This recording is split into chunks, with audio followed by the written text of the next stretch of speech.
On this episode, we're going to feature Gatoh Move's latest ChocoPro 138 with two matches. We even got the continuation of New Japan's summer struggle in Osaka for day 2. We even going to throw in 205 Live, but also New Japan Strong are continuing with the semifinals of Tag Team Turbulence, but also the Strong Openweight title is on the line. So, let's get started with another episode of Deleted Wrestle Zone.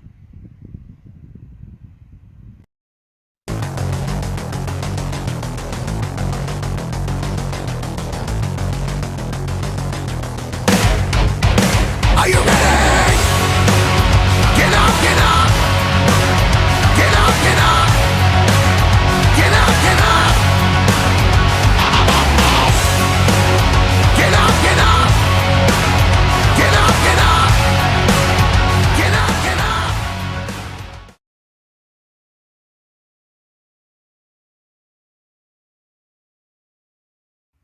Welcome everybody to Deleted Wrestle Zone. All things that it's pro wrestling with AEW, NXT, New Japan Pro Wrestling, Impact Wrestling, the National Wrestling Alliance, various promotions, wrestlers, matches, and championships. I'm your host, Jay right here. So, let's begin with the latest Gatoh Move's Choco Pro event, 138. Like I said, it was only two matches. So we got the first match, we got Sayaka taking on one half of the Best Bros and the Asian Dream Tag Team Champions, Bali and Aki. Now, Bali and Aki, like I always say, he is a very intensive and, of course, a bit of the aggressive wrestler. As for Sayaka, well, she is a bit of aggressive, but nothing compared like Bali and Aki. You can guess from time. The match was good. If I have to rate this one, I give it an 8 on this one. But however, like I said, I do like Balianaki as a tag team, but him as a competitor, it shows how as a singles competitor he is a very different type of breed. When he works with the Choco Pro stuff. But however, he did win his match when he put Sayaka in a submission move. Now he wasn't being cocky about it, but he knew he was going to win one way or the other. Majority of the time, he was trying to use submission against Sayaka, which was a very good strategy. Now we get to the next match. This one is a tag team match. First team we got All Energy Chiko Ishikawa teaming up with the other half of the Best Bros, Mei Saruga, and one half of the Asian Dream Team Champions, taking on Chon Shuru and, of course, Masa Nakanashi. Now, this is a very interesting match because if you guys notice, majority of the match it was women versus men. However, I like to say, in a way for fun, Balianaki won his match, so that means 1 point for the men. But the match was very intense. Now, I did like how Mei and Chi work together. They both have similar, how do I say, energy, charismas, as you want to call it. But however, when it comes to guys like Masa and Chon, that's a different story. They're a bit of the aggressive, but however, the match ended in favor of Chon and Masa. And of course, it's always been like that. Masa, who's been gone for a year and a half, has proven time and time again that that's what they're gonna do. However, there will be more Choco Pro events. It's already been confirmed now that there is another one this coming Sunday. So you guys will probably see that. So however, but we're gonna do more Choco Pro stuff. I think we got 139 and 140. So I think that's it for now. Let's move on with New Japan Pro Wrestling.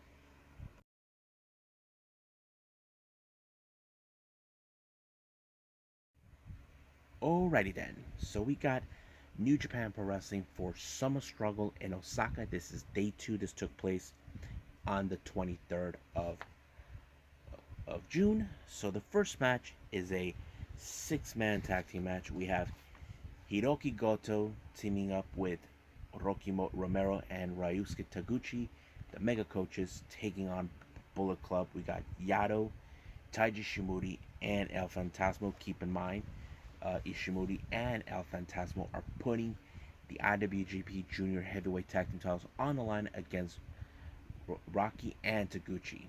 So this is going to be an interesting match. But however, the match went in favor of the Bullet Club. As you know, Rocky Romero is trying to make his mission to prove that there was something in El Fantasmo's boot. As you know, he keeps saying that he has been expanding his horizons with the sudden death in kicking the trees in Canada. But we'll see what happens when we get to that very specific match. Ooh, excuse me. Next match, we have more on the Bullet Club. We have Yujiro Takahashi, Evil, and Kenta, along with the spoiler Dick Togo, taking on two members of Chaos, Toru Yano and Tomohiro Ishii, teaming with the ace Hiroshi Tanahashi. As you know, Evil and Ishii are still going back and forth at each other, including with Tanahashi and Kenta. But however, the match ended with Ishii pinning a Yujiro Takahashi.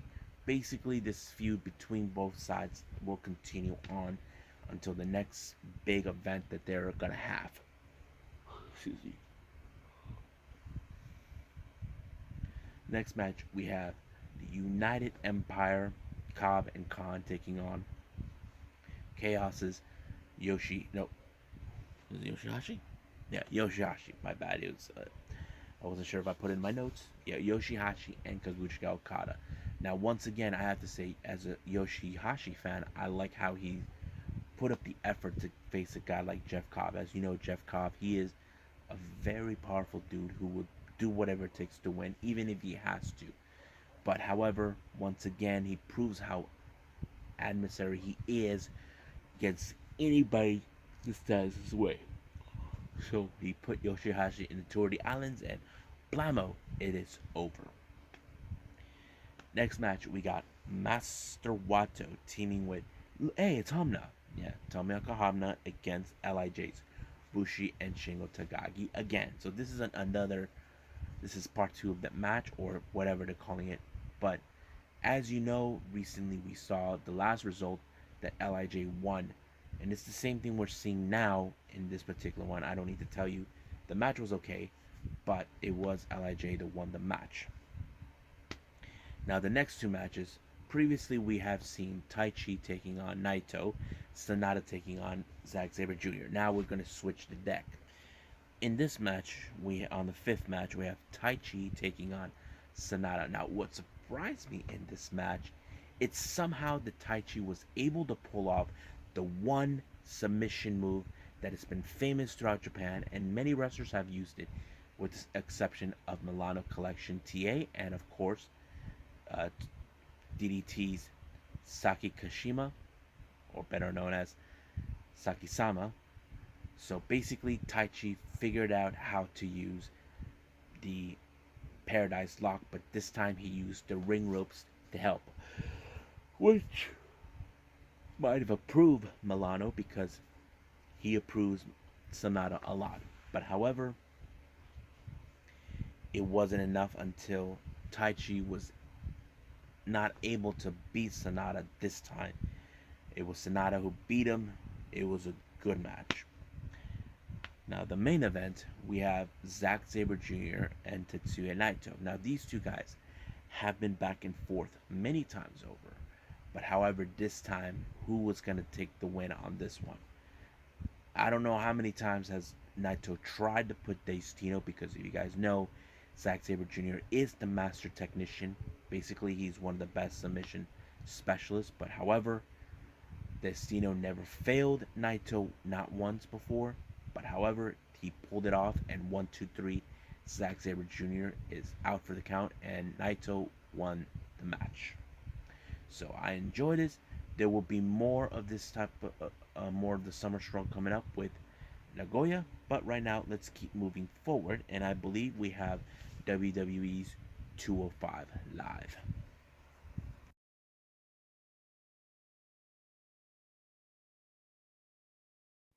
Okay, so we got 205 Live. Like, once again, we're seeing brand new, fresh talent coming up here. First match, we got Asher Hale versus Guru Raj.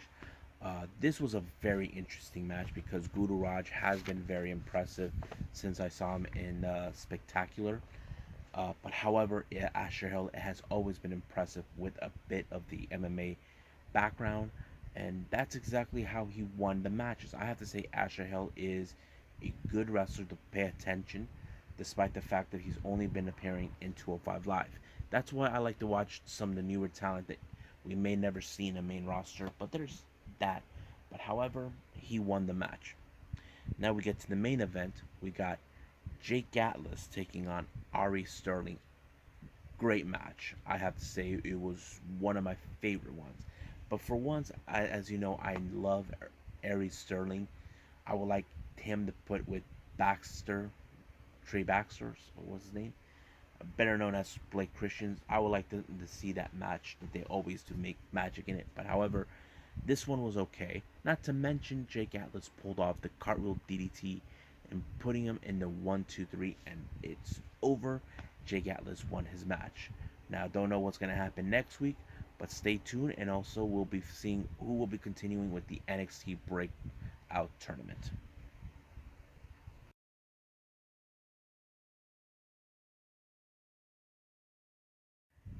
Alright, so the last thing I'm going to review is New Japan Strong. We got the semifinals for the Tag Team Turbulence, so let's do those.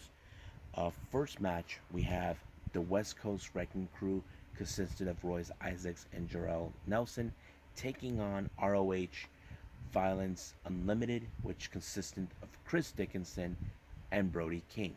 So this is one of those matches where we're seeing now what Violence Unlimited can do. Now, I have heard of many stories from the West Coast Wrecking Crew. However, I will not take anything away from them, but they did put up a really good fight. You know, Isaacs being a former NWA World Tag Team Champion, can't take that away from him. But however, when it comes to guys like Brody King and Chris Dickinson, that's a different level, and you guys know the kind of thing that these guys can do. So, however, it was uh, Brody King that picked up the victory for his team, allowing himself and Chris Dickinson to go to the finals. But however, the next match also implicates that. The next match was the Good Brothers, Carl Anderson and Doc Gallows, taking on Ren Narita and Blue Justice. So it was a good match, but there was a lot of things. Now, do we expect the Good Brothers to win the match? It is a possibility, because we could see the possible storylines that can build up either in New Japan, in Impact Wrestling, and possibly AEW, or wherever they go. Because I'm still convinced that they're going to do a Bullet Club versus Elite War. So that is something I'm still waiting on. So I can't wait to see that.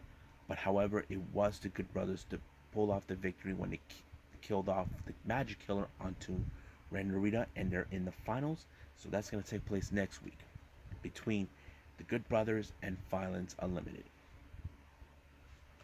Now we get to the main event, which is Satoshi Kojima taking on Tom Lawlor for the Strong Openweight title. This was a match that anything could happen. I have to say, um, Satoshi Kojima was determined to win the match, but however, we all knew that when Kratos was down by the side, that Tom Lawlor was never going to win the match without uh, JR Kratos, and that's exactly what happened. So basically, Lawler had his lackey win the matches for him, but that's the end. However, the post-match interview, he received a visitor, and that visitor is none other than Leo Rush.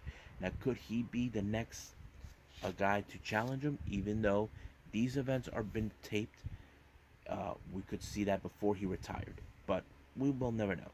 So I think that's it right now for these reviews. Well, I hope you guys enjoyed these reviews that we just had. Coming up, we have more on Gatoh Move Pro Wrestling's ChocoPro for 139, which is going to be an interesting match. We even got more on New Japan Pro Wrestling with more on Summer Struggle, but this time they're going to be in Nagoya. And finally, we're going to throw in the long-awaited return of Major League Wrestling, or MLW, for their Battle Riot event. Now, however, I don't know why we haven't seen it on TV, but if you're interested in seeing MLW, go on YouTube. It will be broadcast at 7 o'clock. Also, however, tomorrow there'll be the GCW Homecoming Part 1. I won't be able to watch it due to the fact that I got other family commitments coming up for the following day. I probably will upload this video probably later on in the day because of that. I'm going to be out in the morning all the way to noon or afternoon, but I'll do the best I can. But the GCW stuff, the Homecoming 1 and 2, will be will be reviewed, but I will record it later on in the day. And also we'll throw in another Gatoh Move Pro Wrestling event for that one, and also the podcast, which we're gonna have some interesting topics in that one. So if you guys haven't seen my podcast, go to, you can look for me in DWZ with J Rod, the DWZ podcast with J Rod. So you can find me on various platforms as Apple Podcasts, Google Podcasts, Overcast, Breaker, Spotify, Radio Public, um, Breaker, and I think that's pretty much it. So I think that's it for now for everybody. So I will see you guys in the next DWZ time, same DWZ channel. I must bid all of you adieu. So goodbye, mwah, and have a nice day. Bang.